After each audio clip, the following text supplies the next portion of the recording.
One important aspect is people are eating much more than what they should eat. Between one meal and the next meal, there must be an 8-hour space. Whatever you have health problems, minimum 50% will go away in 6 weeks' time.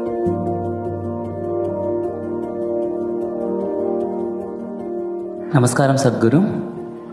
Fasting on auspicious days has existed in India since time immemorial, but many Indians believe that it's unscientific and illogical. Until the work on autophagy induced during fasting has been awarded the Nobel Prize. Even I started doing intermittent fasting this year.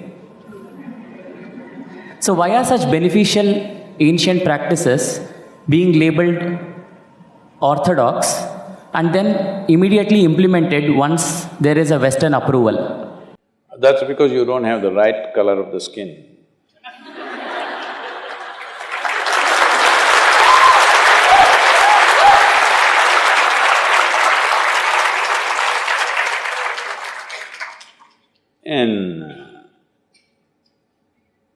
I've been talking about this for 40 years, all right? And I have seen hundreds and thousands of people who just become healthy and well simply because they're not fueling up all the time when the tank is filling. In the yoga center, everybody eats at 10 o'clock in the morning and at 7 o'clock in the evening. Our lives are very physically active. There are no automobiles inside the ashram, it's a large place. Everybody either walks or cycles. Even if you have to go to the dining hall, it's a kilometer. If you want to go to your workplace, it's half a kilometer, 1 kilometer, like this. All the time, people are physically active. So everybody is very hungry. By the time it's 3:30, 4 o'clock in the evening, they're extremely hungry. But we learn to live with that because hunger,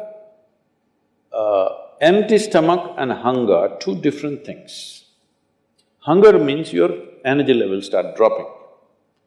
But empty stomach is a good thing. In the yogic sciences, today modern science also is coming in line with this. But what we know by our experience, you will spend $1 billion to come there. Because research is all about how many $1 million, that's how it is.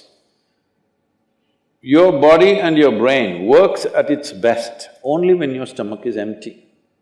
So we always make sure we eat in such a way, how much ever we eat, our stomach must be always empty within 2 to 2.5 hours' time maximum. So we go to bed hungry always. People think they cannot sleep. They can sleep. On an average, for 25 years on an average, I slept only 2.5 to 3 hours. These days I'm getting little lazy and sleeping anywhere between 3.5 to 4.5 hours in spite of the level of travel that I have.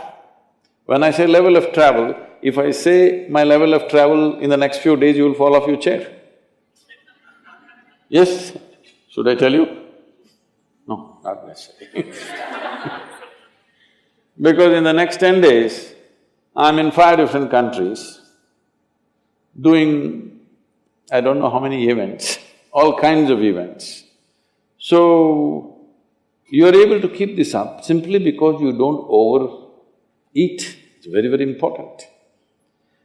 Everybody eats 2 meals. I generally eat only 1 meal, 4:35 in the evening, because I don't like to sit in front of the plate and worry about how much to eat. I like to eat well. So, 4:35 in the evening, if I eat a meal, it's only next day. Is this enough? Am I looking okay? Hello? I'm not looking like your patient, isn't it? I'm not going to come to you because any correction and purification that needs to happen in the body, your stomach needs to be empty. It's very, very important. Otherwise, the purification on the cellular level will not happen. You pile up things and then you have all kinds of problems. The first thing is inertia in the body. Inertia means there are many levels of inertia. If you don't notice all that, the amount of sleep that you have is inertia. All of you have come here to live or… Hello? To live, right? Not here, I'm saying into this life. You want to live or… The intention of life is to live, isn't it? But because you talked about American doctors, this is all being picked up here also. All American doctors say minimum 7 to 8 hours you must sleep. So that means 1/3 of your life you must sleep. Another 2, 3 hours, 4 hours goes in bath, toilet, eating, this, you know. So literally 50% of your life is just maintenance. Suppose you have a vehicle, you have a motorcycle or a car, if it goes to service 1 day in a month, all right to keep it. If it goes to service 15 days in a month, this is a nuisance, isn't it so? Most people have made their systems into a nuisance because their own body is a big impediment in their life. Anything they want to do, their body will not allow them to do. So in this there are many aspects. One important aspect is people are eating much more than what they should eat. Simply because they have been told, you must eat more, otherwise you will become weak, this, that. No, it is the way you keep your body. Today everybody is trying to work towards a fuel-efficient car, motorcycle, everything. This means what? If the machine runs smoothly, it'll consume less fuel, isn't it? So if you sit here and you are very much at ease, now it'll consume less fuel. If you like this all the time, then it'll consume more fuel, it'll want you to eat. Compulsiveness will come about this. So, this new name, intermittent eating you should see, in United States, people come to our programs will run 10 hours, 12 hours. So, but they will come with some biscuit and something else. They say, I have sugar intolerance, I have to eat. I tell them, you just be here, you're not going to die, I'll ensure, because I don't want anybody dead on my hands, all right? I'll make sure. You first day, no, I have to eat. By third day, they gave up all that. 12 hours without food they sat there, they're perfectly fine. See, health is not something you can do from outside. Health is something you have to do from within. From outside, when something goes wrong, you can seek some help. But all the time something is wrong with you, this means what? You're a faulty machine. Yes? All the time something is wrong with you, why? That's not how this is designed. This is designed for health. Every cell in your body is designed to create health, isn't it? They're all working hard to create health, except you.